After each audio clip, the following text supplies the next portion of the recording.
Oke, baik teman-teman semua, kita akan lanjutkan kembali pembelajaran kita tentang pengembangan aplikasi Scratch atau pemrograman di Scratch gitu ya.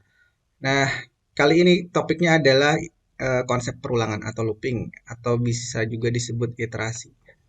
Nah, setelah kita di beberapa pertemuan yang lalu mempelajari konsep sekuensial, kita udah belajar juga konsep conditional statement. Nah, kali ini kita akan mempelajari tentang konsep pemrograman berikutnya yaitu perulangan. Nah, istilah perulangan ini sering juga disebut looping atau iterasi ya teman-teman. Nah, yang akan kita pelajari adalah bagaimana sih sebenarnya konsep perulangan itu bekerja di Scratch atau dalam pemrograman. Kita juga nanti akan mencoba mensimulasikan tahapan-tahapannya gitu ya. Nah, sama seperti halnya dengan konsep sekuensial dan conditional statement, perulangan juga adalah sebuah instruksi, teman-teman ya. Instruksi yang diberikan oleh si programmer kepada komputer untuk melakukan tentunya pekerjaan yang berulang-ulang gitu ya. Nah, lalu apa sih manfaatnya perulangan? Nah, tentu dengan adanya perulangan ini, seorang programmer tidak perlu lagi melakukan aksi yang sama, yang tidak perlu menuliskan kode program yang sama secara berulang. Hal ini tentu akan meningkatkan efisiensi dan efektivitas dalam pengembangan sebuah program. Nah, bayangkan kalau kita memiliki eh, aksi yang berulang harus kita lakukan secara terus-menerus, maka pekerjaan ini tentu akan menyita waktu ya teman-teman. Nah, ya, untuk itulah datang atau hadir konsep perulangan ini yang akan membantu pekerjaan seorang programmer ya untuk bisa menyelesaikan kasus-kasus yang di dalamnya banyak sekali pekerjaan yang sifatnya berulang. Nah, sebenarnya bentuknya kayak gimana sih? Ya, itu yang akan kita pelajari berikutnya. Nah, di slide yang berikut ini kita akan mempelajari sedikit alur perulangan ya. Jadi cara kerjanya, tahapan-tahapan perulangan itu seperti gimana sih gitu ya. Nah, teman-teman bisa melihat dari bagan yang ditampilkan berikut ini terlebih dahulu ya. Nah, ini bagan ya teman-teman. Atau bisa disebut juga sebagai flowchart gitu ya. Nah, di bagian yang paling atas itu adalah bikin. Bikin ini menandakan awal dari sebuah eh, program ketika dimulai gitu ya. Nah, perulangan akan bekerja seperti yang teman-teman lihat itu ada proses yang berulang di sini ya. Dia ke sini lalu muter-muter seperti ini. Nah, sebenarnya proses yang muter-muter ini sebenarnya cara kerja gimana sih gitu ya. Nah, sebagai contoh, misalkan kita ingin menuliskan suatu teks gitu yang berulang. Katakanlah teks eh halo gitu ya. Nah, teks halo itu sebelum dituliskan ya akan dicek dulu ya. Jadi perulangan itu juga ternyata di sini ada yang ada konsep pengecekan kondisi seperti halnya dengan conditional statement ya. Nah, sebelum sebuah perulangan dilakukan, sebuah program akan melakukan pengecekan terlebih dahulu untuk memastikan kondisi atau syarat perulangan terpenuhi. Jadi sekali lagi teman-teman yang perlu ditekankan di sini bahwa perulangan itu akan dieksekusi apabila kondisinya terpenuhi atau syaratnya terpenuhi. Ya. Sebagai contoh kita ingin menuliskan tulisan hello tadi ya, kita ulang lagi. Tulisan hello-nya ada 5. Maka kondisinya kira-kira apa teman-teman? Kondisi syaratnya. Ya, kita lakukan perulangan selama tulisan hello-nya belum 5. Itu kan syaratnya berarti ya. Jadi kondisi tersebutlah akan dicek apakah tulisan hello-nya udah 5 belum gitu ya. Kalau belum, tulisin lagi. Kalau belum, tulisin lagi. Sampai pada suatu saat kondisinya tidak terpenuhi, yaitu ketika tulisannya sudah mencapai 5. Nah, berarti di sini pengecekan kondisi apabila terpenuhi berarti kan nilainya true. Barulah dia akan menuliskan tulisan hello di sini. Tulisan hello yang pertama. Lalu dia muter lagi ke sini mengecek kondisi. Apakah tulisannya sudah 5? Nah, kalau apakah tulisannya masih lebih kecil dari 5 gitu ya. Kalau masih terpenuhi maka tulis lagi 2 tulisannya. Dan terus seperti itu sampai pada saatnya nanti tulisannya itu sudah 5, maka dia ketika mengecek apakah tulisannya masih lebih kecil dari 5, berarti kan kondisinya nggak terpenuhi ya.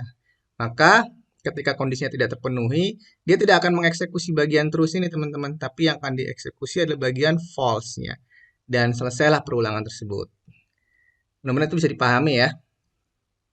Nah, selama kondisi perulangan masih terpenuhi atau bernilai true, ya sama seperti konsep conditional statement kemarin ya, kalau terpenuhi itu bernilai true, kalau tidak terpenuhi itu bernilai false.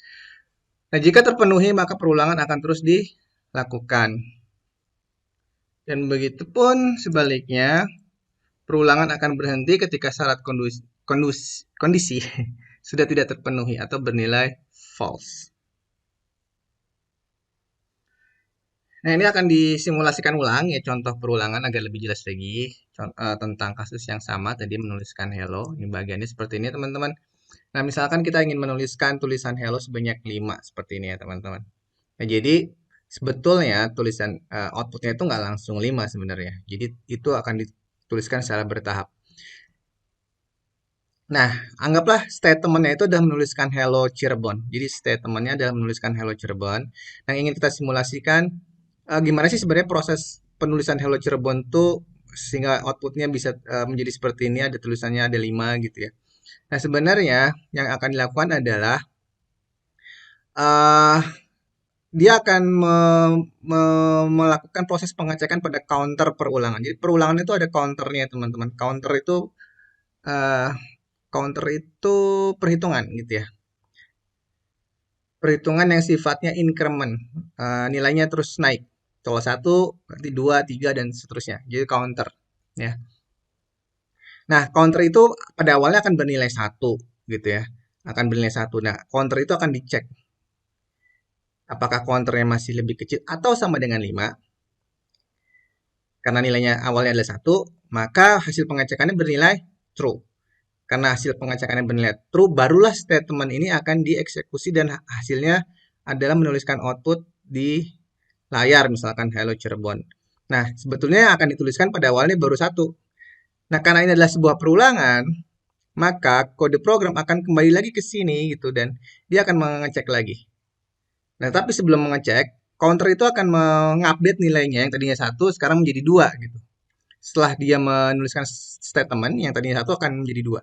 Nah, lalu dicek apakah counter masih lebih kecil dari 5, oke 2 apakah lebih kecil dari 5 atau sama dengan 5 gitu. Ya berarti masih true ya, masih masih terpenuhi kondisinya. Maka dia akan menuliskan tulisan Hello Cirebon yang kedua. Dan seterusnya, proses itu akan berjalan secara berulang-ulang sampai pada akhirnya ketika counter bernilai 6 di sini, dia akan mengecek apakah 6 lebih kecil sama dengan 5. Tentu tidak ya, 6 itu lebih besar dari 5. Nah, karena lebih besar, maka dia tidak akan menuliskan Hello Cirebon yang ke-6. Dia akan bernilai false dan akhirnya selesai. Penjelasannya ada di sini. Ya, program akan melakukan pengecekan sebelum melakukan perulangan dengan kondisi perulangan yaitu apakah perulangan masih lebih kecil atau sama dengan 5. Nah, gitu ya. Dia akan melakukan hal tersebut secara terus-menerus. Jika kondisi bernilai true, maka teks Hello Cirebon akan terus ditampilkan. Dan kita bisa lihat di sini bagian tadi update nilai counternya. Jadi sebetulnya counter itu akan ditambah terus ya teman-teman sampai pada akhirnya perulangan itu berhenti ketika counternya bernilai 6. Nah, karena 6 tidak lebih kecil atau sama dengan 5, maka dia false. Ketika counter bernilai 6 inilah akhirnya yang dieksekusi bukan arah yang ke kanan, tapi justru yang ke bawah karena sudah tidak lagi bernilai true, melainkan bernilai false. Nah, di sini adalah update perubahan-perubahan nilai counter dan outputnya. Jadi awal counter akan selalu di set pada nilai awal yaitu 1, lalu dicek apakah counter lebih kecil atau sama dengan 5. 1 itu lebih kecil atau sama dengan 5 tidak? Iya, 1 lebih kecil. Maka hasil pengecekannya true, lalu output Hello Cirebon yang pertama akan dituliskan. Lalu dia ke atas lagi ke sini dan akhirnya pada counter yang kedua. Apakah counter lebih kecil atau sama dengan 5? Ya, true, maka Hello Cirebon dituliskan. Dan seterusnya. Sampai counter bernilai 6, hasil pengecekannya false, maka tulisan Hello Cirebon tidak dituliskan dan dia akan dieksekusi bagian false di bawah sini. Oke, nah berikutnya kita akan membahas lebih spesifik perulangan, konsep perulangan ini pada Scratch ya teman-teman. Karena memang Scratch ini yang kita gunakan untuk praktikum ya. Konsep perulangan pada Scratch. Nah, di Scratch ini teman-teman ada dua jenis perulangan sih yang akan sangat sering kita gunakan dan blok tersebut terletak pada tab control. Ya, nanti kita lihat posisinya di mana. Dan saya yakin mungkin teman-teman udah sering juga sih melihat dan menggunakannya gitu ya. Tapi nggak ada salahnya kalau kita bahas sedikit ya teman-teman. Nah, jadi ada dua jenis perulangan. Yang pertama adalah tanpa kondisi berhenti. Yang kita ketahui perulangan itu tadi contohnya ada kondisi berhentinya ya. Ketika counternya sudah mencapai angka 5. Itu adalah kondisi berhentinya. Nah, tapi sebetulnya teman-teman di Scratch ada juga tipe perulangan yang tanpa kondisi berhenti. Jadi dia akan terus melakukan proses perulangan nggak ada henti-hentinya. Nah, itu disebut sebagai block forever ya. Nah, ini akan berhenti ketika programnya di stop gitu atau dimatikan. Selama programnya masih berjalan, maka perulangannya pun akan terus berjalan. Nah, ada lagi tipe yang kedua adalah perulangan dengan kondisi berhenti seperti yang kita tadi sudah demokan ya sebetulnya, yaitu ketika menuliskan teks hello yang akan berhenti ketika sudah menuliskannya sebanyak 5 kali. Nah, kebetulan di sini teman-teman bisa melihat bloknya itu ada kondisi berhentinya yaitu 10 gitu ya. Jadi dia akan terus mengulang atau melakukan proses repetisi sampai perulangan itu 10 kali. Nah, sekarang mari kita lihat ya di mana sih sebenarnya blok-blok tersebut. Nah, jadi teman-teman semua, blok perulangan tersebut ada di tab control ya. Jadi seperti yang teman-teman lihat di situ ada dua buah blok perulangan yaitu repeat dan forever.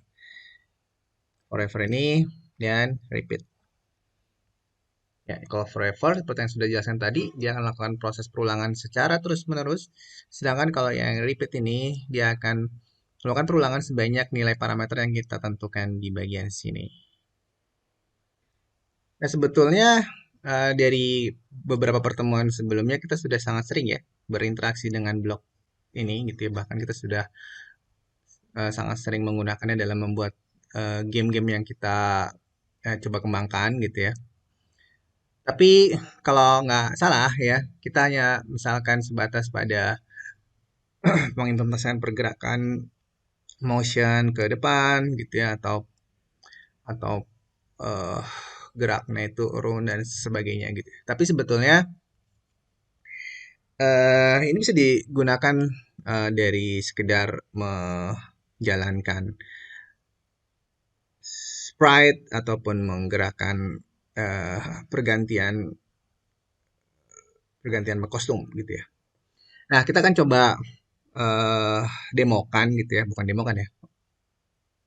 Coba berikan contoh gitu ya tentang contoh lain penerapan perulangan dalam Scratch. Misalnya kita akan membuat sebuah program perkalian gitu ya. Perkalian tapi tidak menggunakan operator perkalian gitu ya. Tapi menggunakan perulangan. Bisa nggak sih kita bikin perkalian tapi pakainya blok perulangan gitu ya.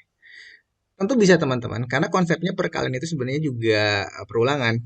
Nah, mari kita lihat coba ilustrasi berikut ini ya.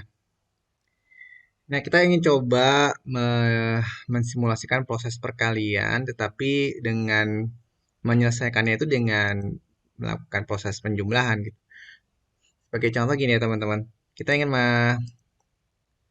menghitung 3 dikali 4. Sebenarnya 3 kali 4 kan kita tahu ya 12 jawabannya. Tapi kan secara konsep 3 kali 4 itu kenapa bisa 12? Karena 3 ditambah 3 ditambah 3 ditambah 3 sebanyak 4 kali. Nah teman-teman, sebenarnya ini adalah sebuah konsep perulangan ya. eh Tiganya kita tambah, kita melakukan penambahan sebanyak 4 kali. Ini tiganya ada 4 kali gitu ya. Nah kalau kita coba terjemahkan dalam sebuah program itu sebenarnya tahapannya akan seperti ini teman-teman. Pertama, kita akan menyiapkan sebuah variabel bernama jumlah gitu ya. Variabel kita emang belum belajar ya apa itu variabel konsep sebenarnya variabel itu apa di Scratch kita belum belajar ya. Tapi paling tidak di sini bisa saya jelaskan sedikit bahwa variabel adalah bisa kita anggap sebagai tempat untuk menyimpan sebuah nilai gitu aja di mana nilainya itu nanti bisa berubah. Sebagai contoh, jumlah ini adalah sebuah variabel yang digunakan untuk menampung nilai. Nah, saat pertama kali digunakan, dia akan diberi nilai awal yaitu 0. Jadi kita menginisialisasi nilainya pada variabel jumlah ini awalnya adalah 0. Nah, dalam pemrograman untuk bisa mengimplementasikan 3 tambah 4, ya, kita bisa melakukan hal seperti ini, teman-teman. 3 tambah 4, 3 kali 4 adalah jumlah. Ini perulangan yang pertama, ini perulangan yang kedua, ini perulangan yang ketiga, dan ini perulangan yang keempat. Jadi kita ingin menyelesaikan permasalahan 3 dikali 4 dengan pendekatan penjumlahan gitu ya. Caranya gini, kita ulangi lagi ya, kita simulasikan. Jumlah itu awalnya 0. Lalu kita tambahkan sebuah baris seperti ini. Jumlah sama dengan jumlah ditambah 3. Ya, berarti kan jumlah sama dengan 0, karena nilainya 0 kan ya. Jumlah sama dengan 0 ditambah 3. Ini perulangan yang pertama. Hasilnya berapa teman-teman? Jumlah ditambah 3. Berarti 0 ditambah 3. Hasilnya adalah 3. Maka nilai 3 ini kan disimpan dalam variabel jumlah. Di-update yang tadinya 0, di-update menjadi 3. Ini perulangan yang pertama. Ya, kita kasih tanda ya, ini perulangan yang pertama.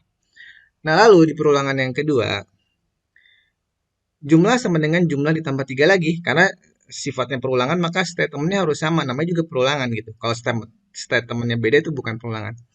Jumlah sama dengan jumlah ditambah 3. Jumlah yang sekarang nilainya udah bukan lagi 0, tapi nilainya adalah 3. Berarti 3 ditambah 3 adalah 6. Gitu ya. Berarti sekarang posisi kita variabel jumlah nilainya udah 6. Ya. Ini saya tandain kuning-kuning artinya ini udah dieksekusi gitu ya. Nah, lalu kita lakukan lagi perulangan yang ketiga. Jumlah sama dengan jumlah sekarang nilainya berapa? 6, berarti 6 ditambah 3 yaitu 9. Kita lakukan lagi perulangan yang keempat. Jumlah sama dengan 9 ditambah 3 yaitu 12. Nah, ini ternyata 3 dikali 4 bisa kita selesaikan dengan cara perulangan seperti ini, teman-teman, yaitu 12 ya. Nah, sekarang mari kita coba ya, apakah benar konsep ini bisa kita selesaikan menggunakan perulangan, tentunya menggunakan Scratch ya. Oke, kita kembali ke Scratch-nya. Ini kita masukin lagi ke sarangnya. Nah, kita akan buat sebuah program perulangan, program perkalian menggunakan perulangan gitu ya. Agar semakin jelas ya teman-teman dalam memahami perulangan ini. Tidak hanya seperti yang sudah kita gunakan, perulangan itu selalu digunakan untuk menganimasikan pergerakan dan seterusnya ya. Pada kenyataannya dia bisa kita gunakan lebih dari itu, teman-teman. Nah, program yang akan kita buat sekarang, si kucing ini akan bertanya, masukkan bilangan 1. Nah, bilangan 1 tuh artinya untuk menentukan nilai ini, teman-teman. Ya, jadi bilangannya bisa berapa aja karena perkalian dua buah bilangan, ini bilangan satunya ditentukan, lalu bilangan duanya ditentukan. Nanti hasilnya berapa? Nah, maka si kucing ini akan bertanya, masukkan bilangan 1 menggunakan sensing gitu ya, ask, nanti disimpan di answer. Lalu dia bertanya lagi, masukkan bilangan 2 ya, lalu disimpan lagi di sebuah variable answer. Dan nanti seterusnya akan melakukan proses perulangan dan akan menampilkan hasilnya. Nah, mungkin akan didemokan dulu ya program jadi nanti kayak seperti apa. Ayo kita jalanin di sini. Nah, pada awal ya teman-teman, kita akan diminta untuk memasukkan sebuah nilai ya oleh sprite ini. Inputkan bilangan 1. Ini jelas nggak ya? Coba saya, nah seperti ini. Inputkan bilangan 1. Misalkan kita menginputkan ingin mencoba perkalian 3 kali 6 gitu ya. Kita inputkan nilai 3. 3. Lalu kita enter dan inputkan bilangan 2. Kita inputkan di sini 6. Lalu kita enter lagi, maka akan menghasilkan hasil perkalian antara 3 dikali 6 adalah 18. Ya. Jadi flow-nya seperti itu teman-teman. Jadi si sprite ini harus bertanya dulu bilangan yang ingin kita inputkan sebagai bilangan 1, lalu disimpan ke dalam sebuah variabel bilangan 1, lalu setelah itu sprite-nya akan bertanya lagi, bilangan kedua diinputkan ke variabel bilangan 2, lalu akan menghitung dengan perulangan, dan hasilnya akan ditampilkan di sini. Ya. Di sini nanti kita akan mempelajari beberapa konsep baru ya, yaitu variabel dan ya variabel ya. Kita akan bahas jauh tentang bagaimana cara penggunaan variabel di Scratch.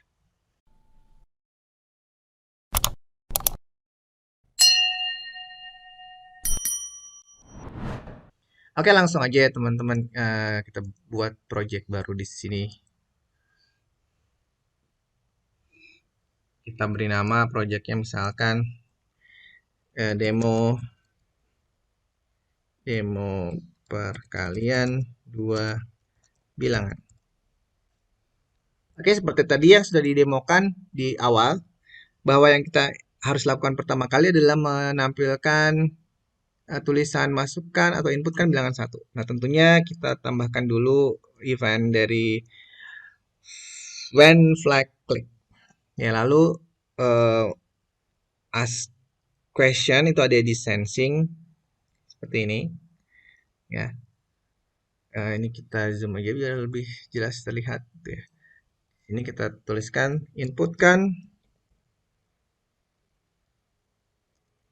bilangan satu. Ya. Nah, lalu ketika dijalankan kan nanti sprite-nya akan bertanya dan kita akan menginputkan nilai dan nilai tersebut akan tersimpan dalam sebuah variabel atau dalam sebuah blok answer. Nah, kali ini teman-teman kita ingin nilai-nilai yang diinputkan nanti ya itu disimpan dalam sebuah variabel. Ingat ya tadi kita udah bahas bahwa variabel adalah bisa kita anggap sebuah media penyimpanan sementara yang bisa kita gunakan untuk menyimpan nilai. Ya, jadi nilainya nanti bisa dirubah. Ya, langsung aja ya biar lebih jelas. Nah, di sini ada sebuah blok variabel dan kita bisa membuat beberapa variabel dengan mengklik tombol ini make a variable. Nah, lalu kita akan membuat sebuah variabel bernama bilangan satu.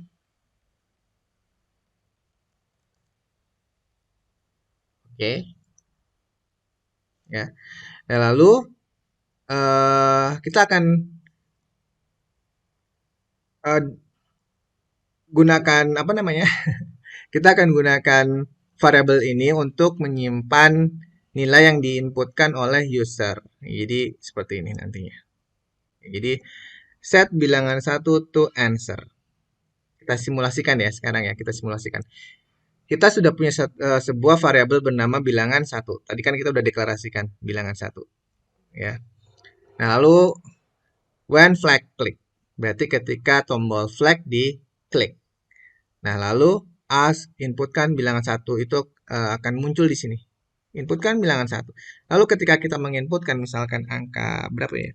7, maka teman-teman angka 7 ini akan tersimpan di answer. Dan karena kita sudah memiliki sebuah variabel bernama bilangan satu, maka answer ini akan disimpan ke bilangan 1. Jadi kan nih, set bilangan satu to answer. Artinya set itu kan mengatur ya. Aturlah agar variabel bilangan satu itu mempunyai nilai yang nilainya didapat dari answer. Mudah-mudahan itu bisa cukup jelas. Oke. Nah, setelah itu kan sprite-nya ingin bertanya lagi, inputkan bilangan 2. Berarti ini bisa kita duplicate aja ya teman-teman biar nggak kelamaan. Ini inputkan bilangan 2. Nah, bilangan 2 pun ingin kita simpan dalam variabel. Gitu ya. Nah, tapi apakah kita sudah punya variabel bilangan 2? Belum, karena tadi kita baru buat satu buah variabel yaitu bilangan 1. Nah, untuk membuatnya lagi tinggal cara yang sama, make a variable. Di sini teman-teman kita klik, lalu kita beri nama di sini bilangan 2. Nah, sekarang sudah berganti di bilangan 2 dan ini sorry belum ya. Bilangan 2 maksud saya seperti itu. Nah, nanti answer yang kedua ini akan disimpan ke bilangan 2. Jadi saat ini teman-teman kita sudah punya dua buah variabel yaitu bilangan satu dan bilangan 2 yang masing-masing nilainya itu diperoleh dari jawaban yang diketikkan oleh pengguna dari pertanyaan yang pertama dan untuk yang bilangan 2 adalah jawaban yang diinputkan oleh user dari pertanyaan yang kedua. Oke, sampai ini mudah-mudahan teman-teman bisa pahami gitu ya. Oke, setelah kita punya bilangan satu, punya variabel bilangan dua, dan kedua-duanya sudah diberi nilai, maka berikutnya apa yang harus kita lakukan, teman-teman? Jika kita lihat dari demonya tadi, simulasi ini ya atau simulasi ini, kita di sini bisa lihat selain kita memiliki bilangan satu, variabel bilangan dua, kita juga punya variabel bernama apa? Jumlah. Dan jumlah itu nanti nilainya akan berubah-berubah seiring dengan perulangan yang berjalan, sehingga pada akhirnya akan menghasilkan sebuah nilai akhir yang merupakan hasil dari perkalian ini ya teman-teman. Nah, sehingga di sini kita harus membuat variabel baru lagi bernama jumlah. Kita buat di sini jumlah.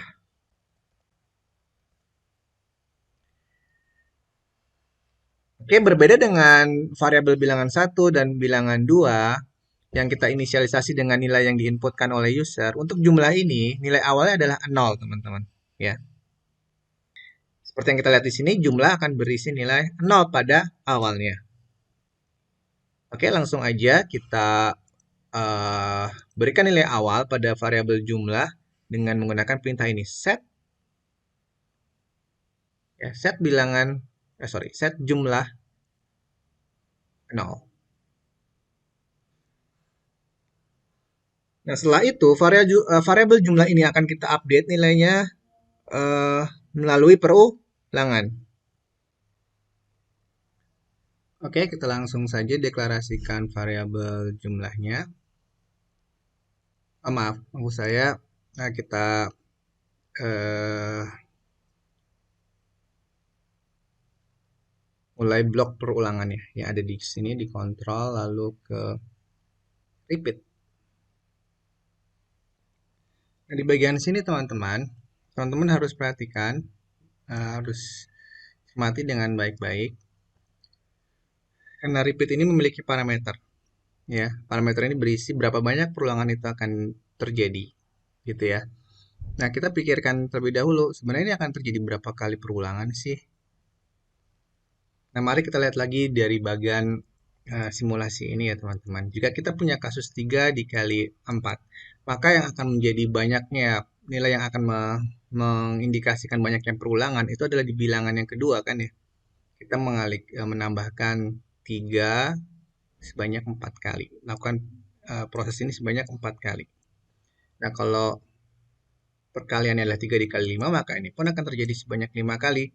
Jadi di sini kita paham bahwa bilangan kedua ini akan kita jadikan sebagai banyaknya perulangan yang terjadi. Nah, sehingga di sini parameter ini bisa kita ganti dengan nilai bilangan 2. Seperti itu ya. Jadi, tidak bisa kita gunakan parameter yang fix seperti ini. Kita tuliskan misalkan 4, mentang-mentang 3 dikali 4. Atau kita tuliskan 5, mentang-mentang 3 dikali 5. Kan kita belum tahu di sini akan terjadi perkalian berapa gitu ya. Oleh karena itu, agar dia bisa dinamis, maka yang akan kita gunakan adalah nilai yang diinputkan oleh si user yang disimpan dalam variabel bilangan, yaitu bilangan 2. Nah, kita kembali lagi ke variabel di sini. Nah, di sini ada variabelnya, kita ganti nilai 10 tersebut dengan bilangan 2. Nah, lalu apa yang harus kita eh, lakukan di dalam blok perulangan ini? Statement apakah atau blok apakah yang harus kita letakkan di sini? Nah, kita lihat di sini simulasinya ya, teman-teman. Bahwa di sini sebenarnya yang kita lakukan dalam perulangan adalah mencoba melakukan update nilai dari jumlahnya. Artinya jumlah ini akan kita tambahkan terus dengan nilai 3 ya. Perhatikan sekali lagi, dalam blok perulangan ini yang kita lakukan adalah melakukan update nilai jumlah ya yang ditambahkan dengan nilai 3. Di mana nilai 3 ini adalah nilai yang ada dalam variabel bilangan 1 ya, ingat. Jadi yang akan kita gunakan sebagai penambah adalah bilangan satunya. Bilangan 1 di sini adalah sebagai penambahnya dan bilangan 2 di sini adalah jumlahnya perulangan. Sedangkan yang kita update adalah variabel jumlah. Nah, begitupun di Scratch-nya ya, kalau kita sudah memahami tadi alur simulasinya, maka di sini kita bisa lakukan di bagian sini teman-teman, di bagian blok variabel, ada di bagian tab variabel ada sebuah blok yang bernama change. Kita sudah menggunakan yang bagian atasnya ya, yaitu set. Jadi set itu adalah untuk memberikan nilai awal, sedangkan change itu untuk merubah nilainya. Sama seperti yang kita lakukan di sini. Ya, kita melakukan set yaitu menentukan nilai awal dan change yaitu ketika kita mengupdate nilai-nilai jumlah ini dalam proses perulangan.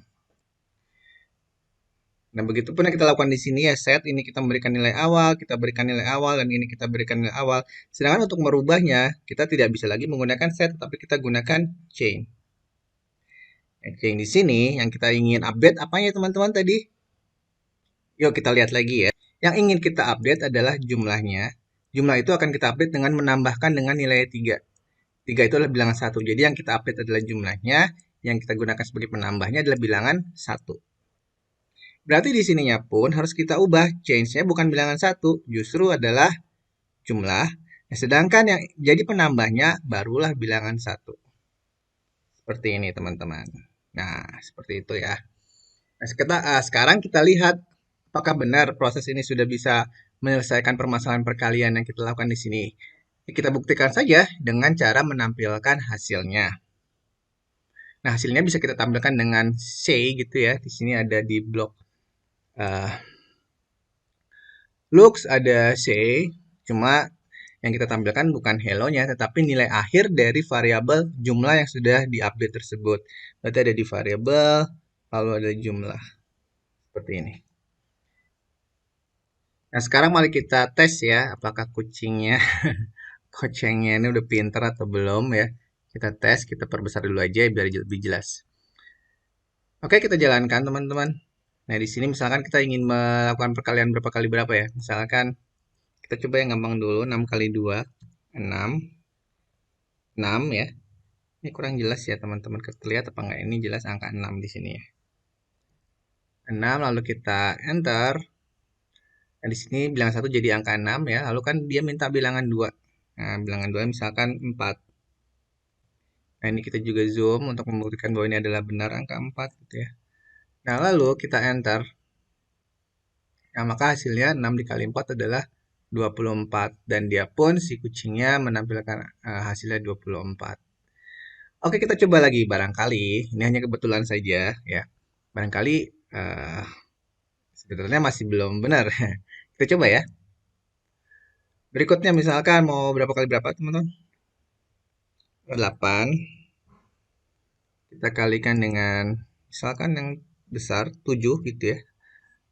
Lalu hasilnya, nah ini 8 kali 7 adalah 56.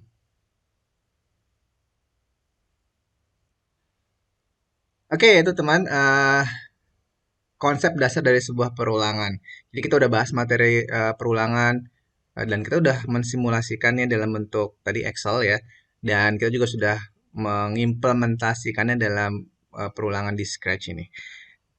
Nah, di tutorial berikutnya ya kita akan mencoba mengimplementasikan konsep perulangan ini tetap ya tentang konsep perulangan dalam sebuah game sederhana yaitu Dragon War ya. Jadi perang antara naga dan griffin ya.